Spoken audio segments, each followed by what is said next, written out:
I just find better questions. Esteban, ¿quieres que te ponga tantito polvito o algo? No, estoy bien así. Gracias. 5, 4, 3, 2. Bien, pues es un gusto estar en Mexico. It's a pleasure that you're here in Mexico with us. Thank you. And particularly with this movie that it has a real big buzz all around the world. So when you were invited to be part of this movie, was that the same huge buzz all around? Yeah, there was a lot of buzz going on. I was super excited. I mean, when I was told I got the role, I was speechless. I was so excited to be a part of such a great movie with such an amazing story and such a great cast. But there was a lot of buzz happening. Yeah. Of course, it's based in all these famous books.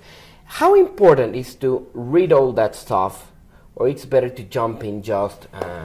I think it's not knowing that much. Yeah, I think it's very important to read the books. I think for me, I learned so much more about the character because in a book versus a movie, there's a lot more detail. So I was able to learn a lot about the character and get more information on that. But I mean, for me, when I read the books, I was an instant huge fan, and I understood why everybody was obsessed with it. So as much as we wanted to make the movie good for the fans, I wanted to make it good for myself because I too enjoyed the books. I talked to Rooney Mara couple of months ago, nice. And it's of course the movie based on a huge book also, and it was so funny the answer because she said that she didn't start reading until she knew she got the part because instead she's going to be obsessed or something like that. Happened to you? Well, no, it probably, if I wouldn't have gotten the part, I would have spiraled downward into a deep depression probably. But no, when I read the books, I was very excited. So I understand where she's coming from because, oh God, yeah, that would be brutal if I would have read them and fallen in love and then not gotten the part. Oh, that would be rough. Maybe I should have waited.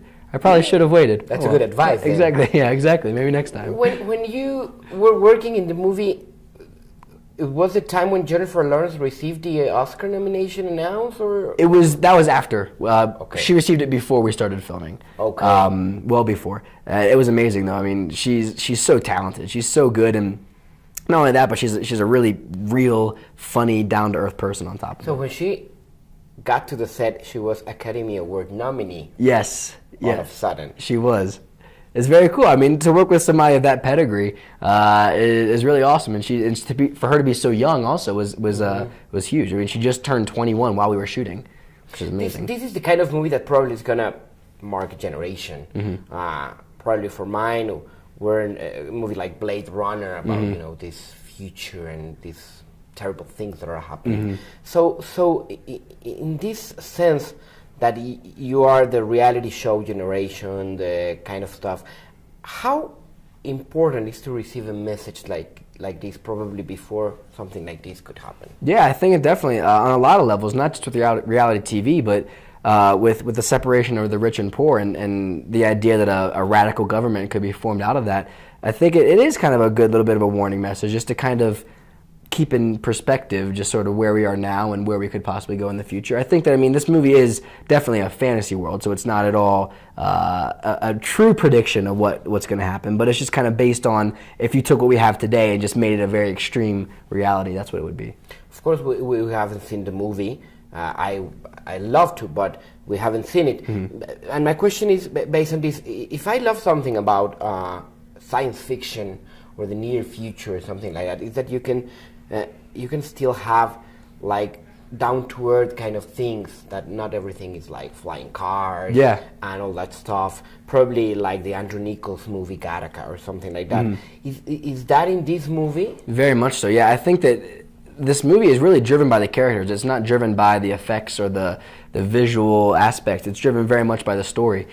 So at the heart of the movie, it's all about these characters and what they're going through. And there's very little green screen, very little effects. And when you said Blade Runner, it's actually interesting because that world, how it's very contained and it's very real, is very much how Gary Ross did The Hunger Games.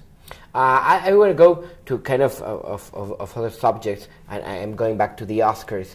For example, for a young actor like you, seeing someone like Jennifer Lawrence last year, or this year Jonah Hill, that he started out in comedies, is that like a hope vision of, even though you're a young guy, you can get really good parts and real good movies like Oscar material?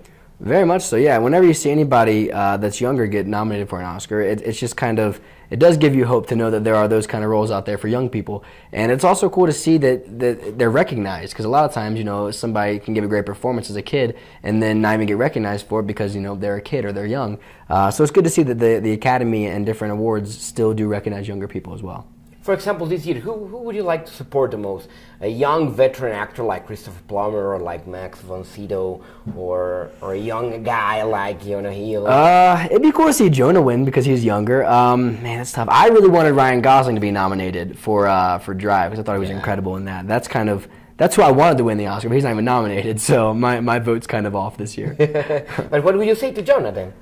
Oh, best of luck, man. I think that it's huge. I think that's really cool. You know, I mean, to be nominated like that's an honor, and that's only something I could dream to achieve one day. Well, this movie has these little doses of love and all that stuff. So, in your matter, what would be your favorite love song? The one that you know, okay, this chick's coming to my place. I'm gonna play this song, and let's see. I think.